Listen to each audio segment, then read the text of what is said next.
everyone, welcome to Coast. I'm your host, Heather Dawson. And let's start off the show with a little speed at the box office. In fact, buckle up, because one of the hit stars from the new F1 movie, he is pulling off a jaw-dropping stunt in one of the real race cars, and he's not alone. He and co-star Kerry Condon took center stage at Goodwood, giving fans exclusive behind-the-scenes access. Let's hit the track for a high-speed look.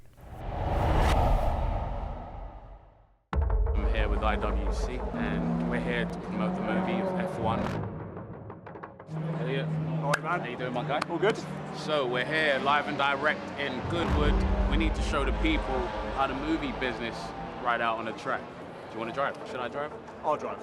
Sure. I trust me more than I trust you. Yeah? Oh, okay. The car will be in today's Mercedes AMG GT63 SE Performance. Incredibly unique because it's actually the car that Damson drove within the F1 movie itself. We're definitely going to have some fun out there this afternoon.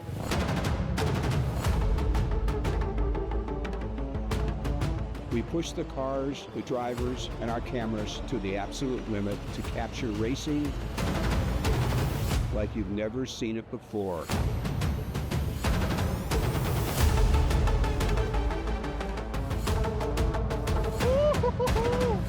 This car is absolutely gorgeous. Goodwood, baby. The stuff that we shot at the Grand Prix weekends was so timed. We were allowed to shoot stuff during the actual Grand Prix races. It was amazing. Got some happy moments in this car, and it's so good to see everyone interacting with it too. Bro, that was insane.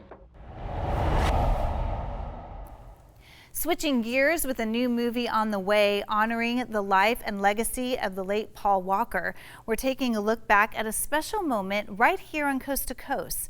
In this throwback interview, Paul Walker shares how he brought authenticity to the screen, insisting on doing his own stunts to make the action feel real. Well, now it's time to turn to our very own Ron Jacobson to talk about the latest news from Hollywood. So nice to see you, Ron. Nice and to be here. Predicted, Fast and Furious Yes, at the top. yes, $72.5 million.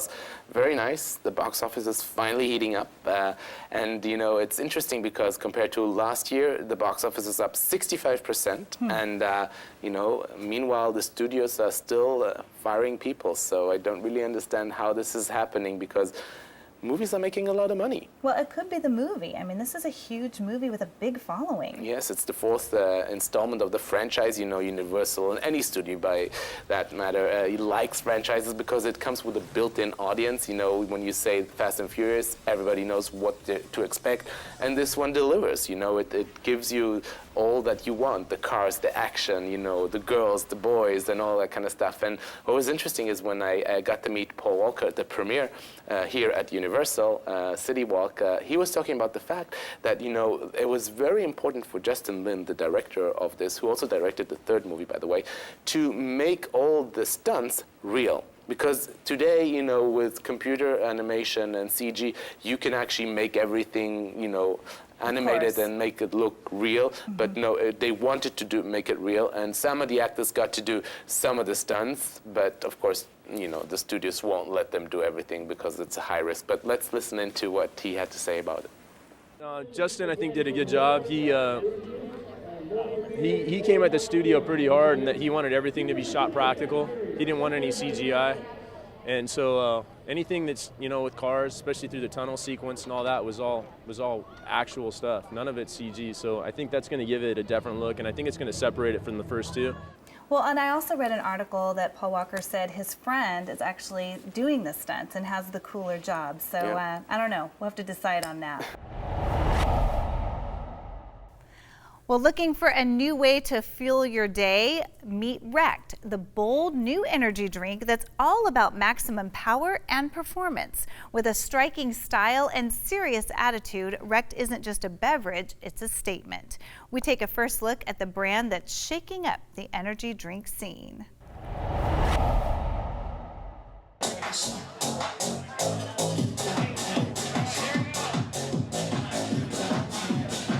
So we're doing our first ever physical product launch for our drink, REKT Drinks. I randomly created a piece of digital art. She looks like this, called REKT Guy. I launched it about 3 years ago.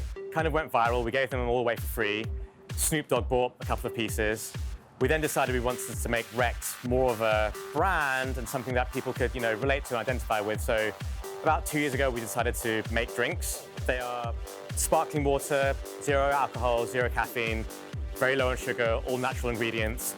And the idea is if you want to look and feel cool drinking something that's actually healthy and not bad for you, this is an option for you. We've actually developed already 7 more flavors of sparkling water, so we're just getting ready to roll them out as and when we're ready. We actually have a coin called REKT Coin, which is a brand coin. And the way that it works is every time you purchase a drink, you're able to earn some of that coin. You're able to earn it when we do our drops online. Here today, if you buy a pack of 4 for $10, you're actually going to be able to earn $100 worth of REKT Coin that you can claim from your phone in about 2 taps. We've sold about 680,000 cans in just over 48 hours worth of sales. Our last drop sold out in 17 minutes. So again, very new age finance. It's not something that's ever really been done before. It can only really be done in crypto, but I do think it's a really good use case of Web3. This is growing pretty fast, and especially in the US, more so than other countries, I think there's a lot of interest in it, and a lot of people want to get involved and just figure out what's going on and what's the noise, why are people buying these drinks, and what's going on here. So we got speaking to some of the guys at 7-Eleven stores in Southern California, and we managed to land 3 store launches this week. If we do well at this, I think it's going to open the door for many more things. I'm here to support REKT. I've been a REKT Guy holder for a long time, and they're just doing some big things, obviously with 7-Eleven. Just wanted to be out here to show my support. REKT, I think it's a very, very powerful word that a lot of people can relate to, a lot of people identify with. I think that's why we've got to where we are now, because for whatever reason, it's just something that people seem to want to latch onto. So I think we can expand to things more than just drinks, and that's definitely the plan.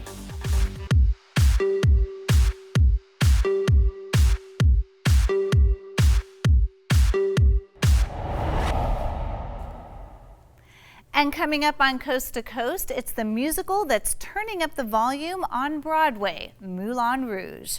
The musical is bold, breathtaking, and bursting with over-the-top energy. Find out why critics and audiences can't get enough of this spectacular celebration of love and freedom. Don't go away, it's all coming up right here on Coast to Coast.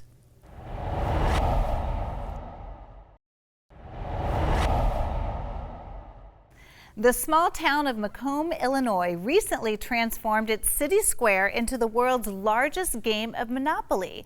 Our newly Emmy award-winning reporter, Jason Rasidlo, takes us there with more.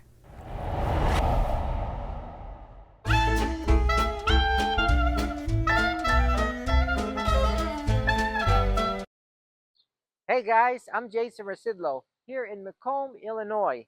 It's a small town about 230 miles southwest of Chicago. This is where Lizzie McGee invented the landlord's game, the precursor to today's Monopoly. Now, Macomb is home of the world's largest Monopoly game called Macombopoly. So how does the game work? All you need to do is scan this QR code using your smartphone, and it will open the Macombopoly app powered by eAtlas. The game operates very similar to Monopoly Go. The one major difference is that you need to answer trivia questions or submit photos as you play. Then you can earn free prizes or discounts at local businesses in Macomb. If you land on Go to Jail during Macombopoly, you'll be told to stand behind these bars and take a photo. Then you'll be released from jail and allowed to continue gameplay.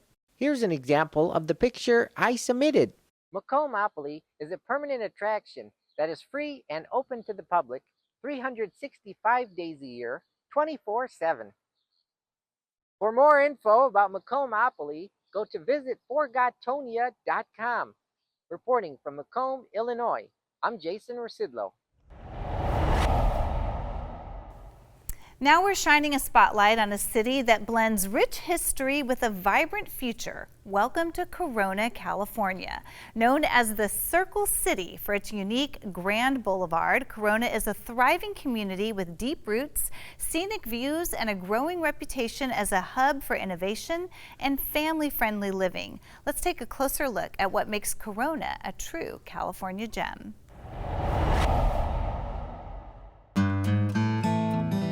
The city of Corona sits near the southwest corner of Riverside County, about 45 miles southeast of downtown Los Angeles, where Interstate 15 and the ever-busy 91 freeway cross. That makes Corona a popular suburb for those working in LA and Orange counties. Originally called South Riverside, the community incorporated in 1896 at the height of Southern California's citrus boom and changed its name to Corona, which means crown in Spanish. Housing became the new boon for Corona, and the contrasts from those two periods are still evident. That has brought huge growth to the city, with thousands of new homes being built and a number of high-profile businesses establishing operations in Corona. When the rich and famous want a car that is bling bling, the place to go is West Coast Customs in Corona. Featured on MTV's Pimp My Ride, West Coast Customs is world famous for building customized cars with the latest technology and attention to detail. Clients include Shaquille O'Neal, Snoop Dogg, Arnold Schwarzenegger, and even foreign royalty. The brainchild behind West Coast Customs is founder Ryan Friedlinghaus, who borrowed $5,000 from his grandfather in 1993 and turned an idea into a multi-million-dollar operation. His father said, you're not going to ever amount out to anything. Wearing your pants the way you wear them, listening to that rap music, ain't going to ever do nothing. And now look at the company. It's a whole lot bigger than what we all imagined. Bigger indeed. West Coast Customs has now branched out into the world of NASCAR racing, bringing their unique designs to the Roush Fenway Ford car driven by Carl Edwards. In 2002, the Fender Center moved to its current facility, a beautiful 32,000 square foot building along Corona's main street. It features numerous classrooms where group lessons are given and a state-of-the-art 48-track digital recording studio. In addition, students are also encouraged to perform and often get to do so with some big-name talent. They've opened for a lot of our headliners that come here and do benefit concerts to raise money for the school. Merle Haggard's been here a couple times, Steve Miller's been here, and the kids get up and they jam with these guys. On a quiet canyon road just off Interstate 15 in Corona is a place that takes you back to the sights, sounds, and charms of yesteryear. Tom's Farms is a special place that some compare to Knott's Berry Farm in its early days. It combines the atmosphere of a country fair with that of a roadside produce stand. And it is that down-home feeling that has brought people far and wide to Tom's Farms since the early 1970s. That's when Tom Barnes first opened a roadside produce stand. Tom Farms has been a family destination for many years, established in 1971. Hidden away in a secluded canyon in South Corona is an oasis, a special place to get away from it all, at least for a day. Up this quiet road is the Glen Ivy Hot Springs Spa, an 11-acre respite from the stress and bothers of a crazy world. A place where hot natural spring water emerges from the ground to soothe the weary body and mind. We feel the water is something really special. It's like a gift that the earth gives us, and it comes out of the ground at 104 degrees. It's a perfect bath temperature. Rolling hills, sunshine, and a real sense of community. In Corona, I'm David Wiley. And coming up next here on Coast to Coast, we take you to the spectacular Broadway show of Moulin Rouge. You don't want to miss it. Stay with us.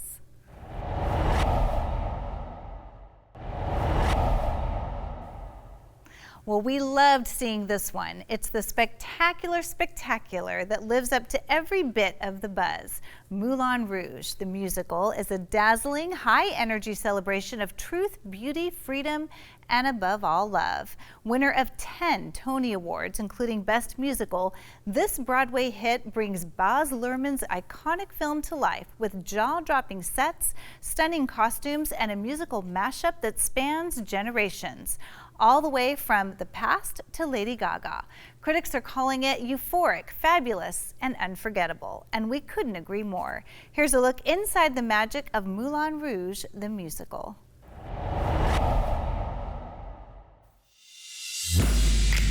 This is where all your dreams come true. You are the Moulin Rouge.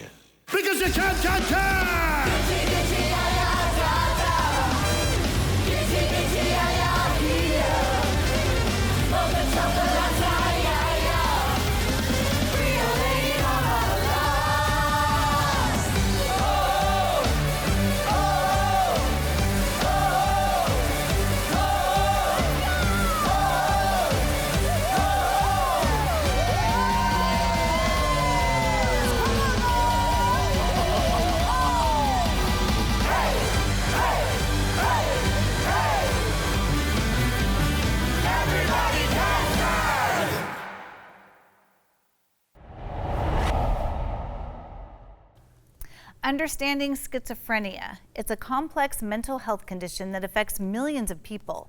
In this next story, David Wiley takes a closer look at the signs, treatment options, and the personal journeys of those living with schizophrenia. Well, joining us today is Brooke Kempf, a psychiatric nurse practitioner, and Katie Hayes, a registered nurse and caregiver to her adult son who suffers from schizophrenia. Welcome to Coast to Coast. Thank you for having us. Explain to us what it really is and some of the symptoms associated with the disease. Actually, David, that's why I'm so happy to have the opportunity to partner with Johnson & Johnson to be here to educate others about schizophrenia, because I do believe there's a little bit of a misperception on what schizophrenia actually is. We're familiar with the positive symptoms. Those are the symptoms such as hearing voices, seeing things, maybe some paranoia, but it's very complex. It also contains what we call negative symptoms, which are actually symptoms that take away from an individual's baseline. So though they may seem like they're being lazy, they're actually just impacted by the symptoms of their illness. And so why is managing schizophrenia early and finding that right treatment so important? Actually, the first 3 to 5 years after diagnosis is what we refer to as a critical period, because this is when it seems that the damage occurs most rapidly in the illness. So it's imperative that we treat those symptoms to delay negative outcomes such as hospitalization and long-term damage. So we'd like to think of options like long-acting injectables in this scenario, which could delay time to those relapses and help with the positive outcomes. Well, Katie, I know you have a very personal experience with this. Can you share your experience of caring for your son and how is he doing today? In the beginning, when his first symptoms of psychosis started to appear and he had his first psychotic break, it was actually like living in a nightmare. There's nowhere to turn. It's not like you can go to your friends and explain what's happening with your son and having somebody be able to relate to it.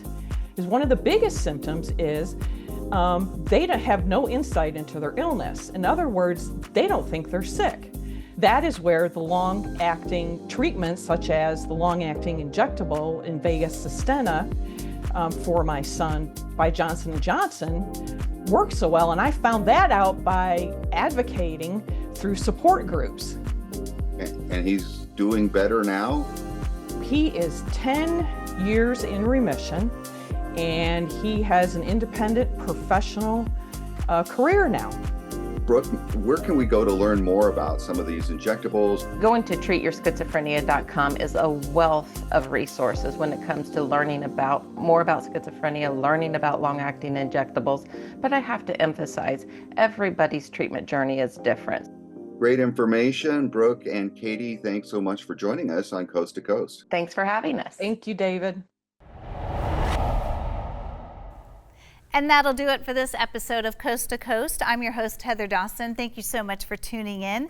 Don't forget to like us on Facebook, Instagram, and follow us on X. We'll see you next time.